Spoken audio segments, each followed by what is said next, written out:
I knew that NVIDIA was sending me something. I didn't know it was going to be in this big of a box, and I definitely wasn't ready to start filming it. I'm all in my casual clothes, unshaven and everything, but I was just chilling in my living room waiting for this package to arrive. And so it's a big, giant box, and I'm really hoping that it is what I've been bugging them about.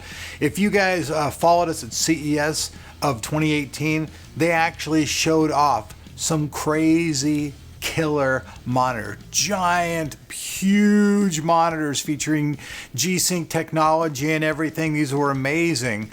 And well, products have been rolling out of smaller versions, and I'm really hoping that's what's in this box. So let's check it out and let's see if it is what I think that it is. And if it is, this is probably going to be one of the most radical products that we've ever seen around here. I gotta say this, man, it's shipped really, really well. They pack stuff really good over at NVIDIA, that's for doggone sure. Got some more packing material in here. Let's throw the knife at the cameraman. No, I'm just kidding. Set the knife off to the side. Okay, we got packing material. A big giant piece of memory foam, which could be used actually as sound material on a wall, and I think I actually will keep that and use it for that because that's actually a nice piece for that. Get that out of the way. Ooh-wee. Oh, wow. It smells like cat piss inside the box, man. Oh, let's see here. Oh, yes. So, yes, it is what I thought it was going to be. Let me see if I can get it out of here and find the handles. Oh, here we go. Oh, whoa. Hope I don't fall forward with not having any feet. Makes it difficult.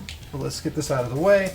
Actually, even more of that packing foam in there. And that stuff's honestly great for insulation, especially for like soundboarding and stuff like that. So check this out, man. So this is it, folks. I've been waiting for this since CES. This is an incredible monitor. The Acer Predator X27. 27 pure inches of awesome gaming goodness. So with that said though, let's actually check out what this monitor is all about and why it just may be the best monitor ever made for gaming.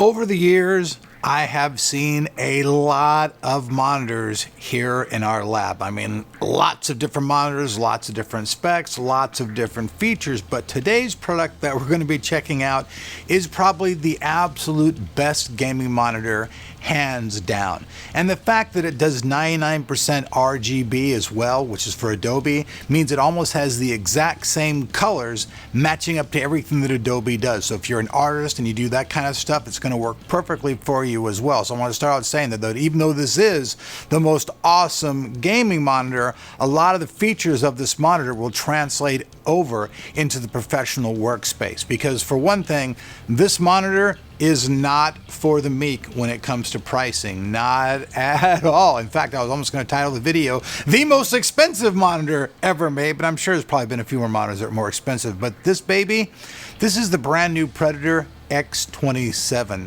That's right, 4K gaming at 144 hertz. Yeah, I said it. 4K gaming at 144 hertz. Monitor features G-Sync with HDR technology, and it's the brand new HDR10 technology. Now, some games that are out in the market, like Far Cry 5, they actually support this right in the game. So when you're inside the game, go into the settings and you can change it.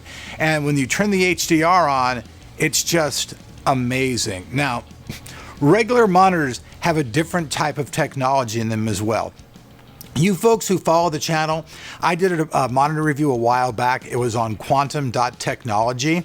Well, the X27 also features quantum.technology, which is the very best that you can get pretty much in a panel. Now, it's an IPS panel, 4 milliseconds response time, but the pixel density is little tiny little nano pixels everywhere, so that if you were an old school monitor, you're probably looking at a pixel density of about 0.24, which means that everything's going to be closer together and denser, which makes the picture just look more natural. So let's just face it, you know, the bigger the pixel space, everything, the more blotchy, the more weird it looks.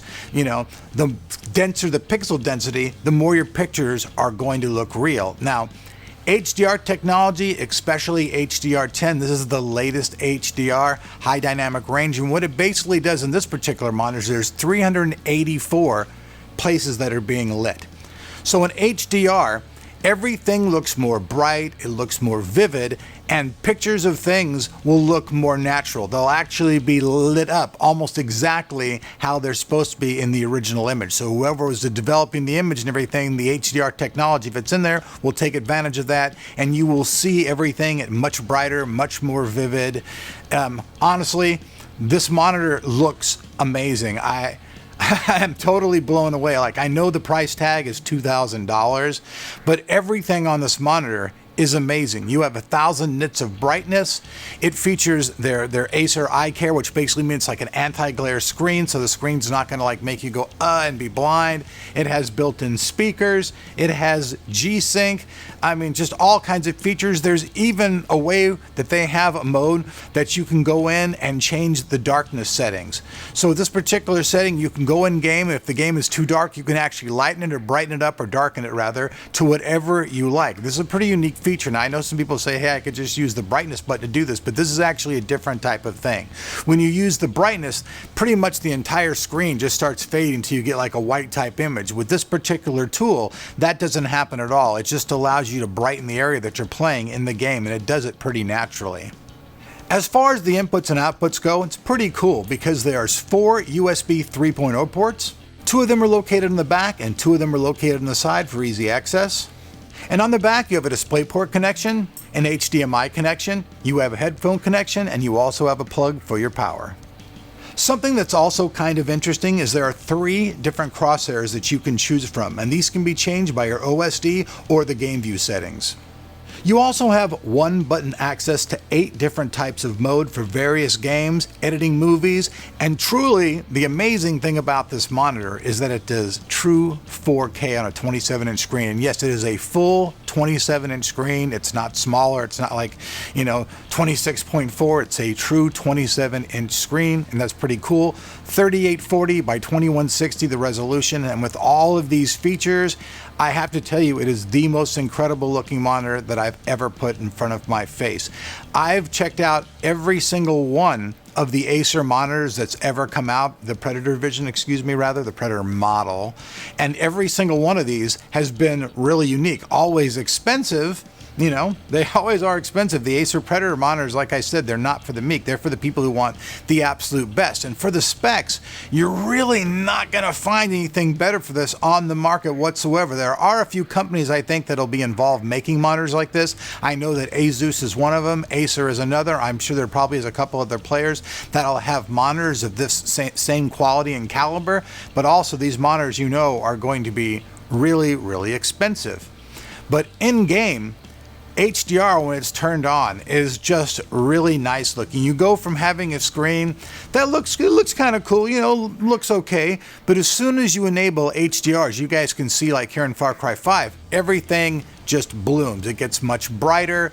Everything just, the only way to really explain it is it just gives everything a much more livelier look to it. It's not only brighter, it just looks denser. The colors look deeper.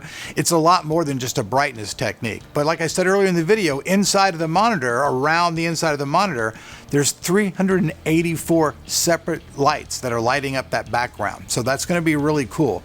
And HDR10 in the games that do support it looks honestly killer. You guys will really dig it. The only caveat, like I said before, however, is for a lot of people, they'll be like, wow, man, I can get another panel for way cheaper than this, and buy a couple panels like that. And yeah, obviously you can do that. But like with any, bleeding edge technology product, you're always going to be paying. Quantum dot technology right now is like almost kind of like ahead of the curve. When we worked with Samsung and we brought that monitor to the table, it was only like a 24-inch monitor, and it was already like $500 or $600 just for that monitor, and it was not a gaming monitor whatsoever. It was just a monitor for watching for like business and stuff, where this has all kinds of other technology, and the fact of trying to bring that 144 hertz on that monitor at 4K, that takes a lot of processing power and a lot of stuff to get that stuff going and bring it to the screen so it looks nice for you. Now, most of the people watching this video obviously are going to know what G-Sync is, and what G-Sync is that it works with different types of products from NVIDIA. Oh, and one thing, It's really funny. If you look on the side of the box, it says that this is recommended to use a 1080 Ti or better. Yeah, 1080 Ti or better. So it's either you have the best or you hang out and wait for the future. Honestly, in a couple of years, these monitors will drop in price, and you'll be able to buy them for a little bit cheaper. But even the earlier Predators that I have, when I go and look at the price on like eBay and stuff, they're still selling for like $900 to $1,300. So these monitors, as long as they're not broke or anything, they still seem to have a value to them. Now, the design of this particular monitor is also really cool. It's completely diamond cut. Everything looks really, really nice. There are built-in speakers. It has tilt, swivel, height adjustment. So no matter how you want to set the monitor, you can set it up there. This makes it really ergonomic for any type of person, because let's just face it, different people like their monitor to be a different way. And with this particular monitor, you can put it any way that you want it, any height you want it, any kind of adjustment that makes it comfortable for you, you can do. And the design, like I said, it's all diamond cut. It's very nice. It doesn't even really look like the earlier generation Predators. It's kind of a whole new theme on its own. The built-in speakers, they sound pretty good. They're not going to be like having a separate set of speakers with a subwoofer, obviously, but if you're a person who likes everything in your desk and you don't really mess around, I got to say the speakers don't stink whatsoever. They can handle decent bass and play games, and they play games pretty decently.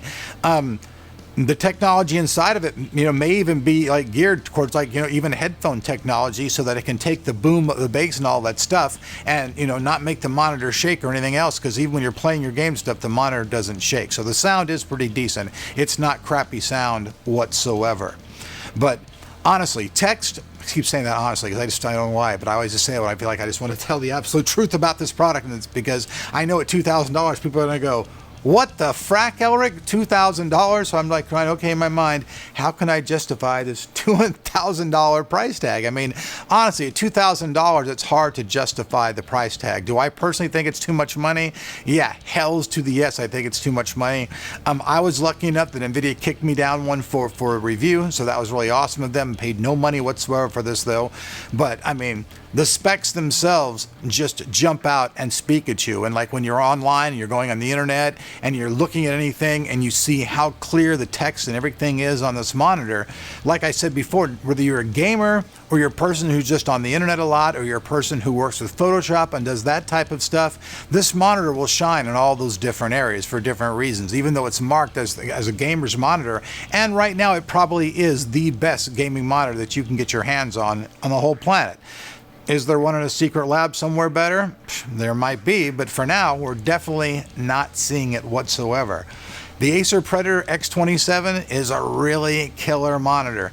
Unfortunately, for those out there who want bleeding edge technology, you're going to have to pay the big bucks to get that. Now, the on-screen display is also something I want to talk about real quick. It's very easy to use. There's a little red toggle button in the back of the monitor.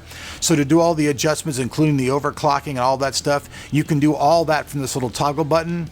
Even what we talked about a little bit earlier, there's a feature in there, like I said, where you can adjust inside of the games the darkness level. So if you're in a game and it's too dark, you just use that little thing, toggle to it, adjust it to what you want, and then you're up and going. So there you guys have it. I mean, if you want more information about this monitor, I'll have a link down below, but it's hard to really say something bad about something when everything about it is really, really nice. Like, I'd really like to be able to say, okay, cool. These other monitors, like I was looking online yesterday, and they have a $169 monitor. It's an IPS panel. It's not 4 milliseconds, doesn't have G-Sync, doesn't have any of these special technologies, but it's $169. So how can I relate to my audience? Okay, a $169 monitor versus a monitor that cost $2,000. Well, this monitor that's $2,000 will probably last a very long time.